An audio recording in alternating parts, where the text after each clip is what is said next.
Hi, it's Jen with Heavenly Acres Homestead, and today I was just going to show you, I was getting ready to feed my sourdough starter, and then I'm going to make sourdough bread. I've been making the sourdough bread twice a week for the family, but I just wanted to show you first how you can start a starter kit. I was very intimidated and like, I can't do this, I'm going to kill it at first, and now I feel like I'm a pro at making the bread and stuff. So first with the starter, I just did it.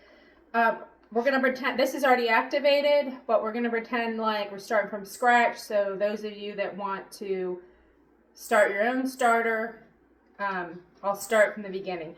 So you're going to get a mason jar, and then you're going to get flour. I use all-purpose flour. I also use usually organic. I'm going to try and experiment with different flours. But this is the only one that I've tried. Also, I've tried the organic one that was all-purpose organic flour. But I'll update how the other flours work. But like I said, I have not tried any other type. I was going to try like a wheat flour to see if it worked. And I'm going to do that probably next week to see if it comes out just as good as with the all-purpose flour. So anyways, you will get, when you start off, I recommend starting off with a half cup of warm water, a half cup of flour, and then you're going to take your jar, you're going to put the half cup of flour in there, then you're going to take the half cup of warm water, and you're going to stir it up really good.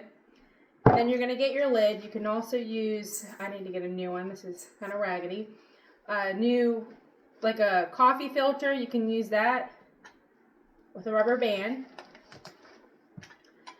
And you don't have to put both on, but I usually do. But if you put the mason jar lid on it, don't like screw it too tight.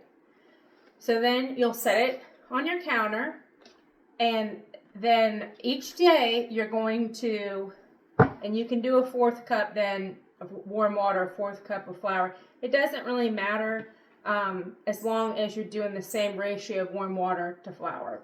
So, but each day you need to put the flour, the warm water in, stir it really good, put it to the side.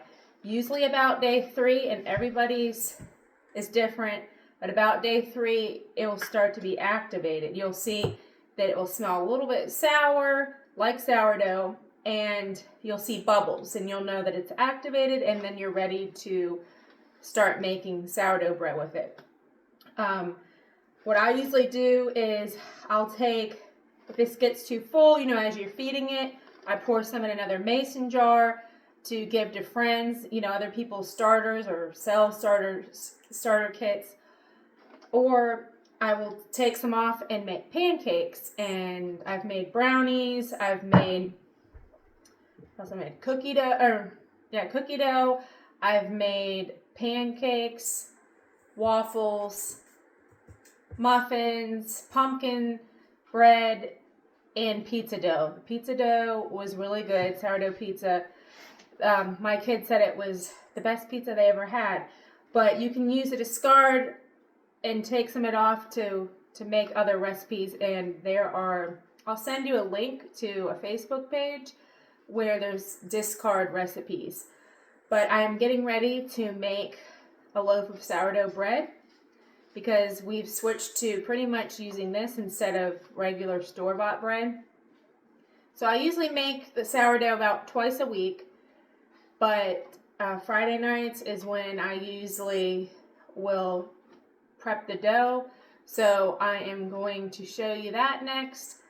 Also, I wanted to say about the starter kit, if you're going out of town and you're not going to be home to feed it, you can put it in the refrigerator so that it doesn't go bad, and then when you come back, or if you're not going to make something for 2 weeks, you're not going to make bread because you'll be busy, you can put it in the fridge. But when you take it out, you need to feed it, and then 24 hours later it should be activated again for you to be able to use it for sourdough. Thanks so much for watching. If you have any questions, please put it in the comments below, and I'll be happy to answer them. Please subscribe, like, follow if you haven't, and I will see you next time when we make the actual sourdough bread.